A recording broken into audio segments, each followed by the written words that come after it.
Comme professeur au département des sciences infirmières,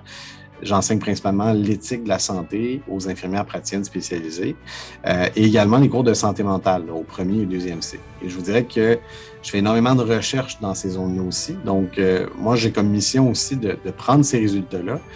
de les ramener en fait dans les activités d'enseignement, de faire en sorte que ces résultats-là aussi animent les réflexions des étudiants,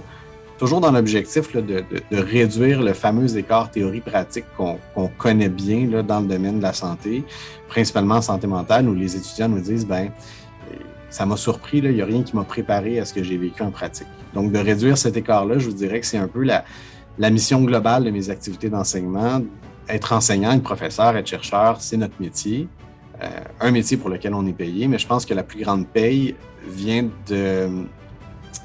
du cheminement de nos étudiants, de voir nos étudiants évoluer dans leurs pensées. On a vécu dans les dernières années beaucoup d'incertitudes, puis je vous dirais que dans les priorités que moi j'avais, c'est de m'assurer que mes étudiants avaient un bien-être aussi dans leur cheminement,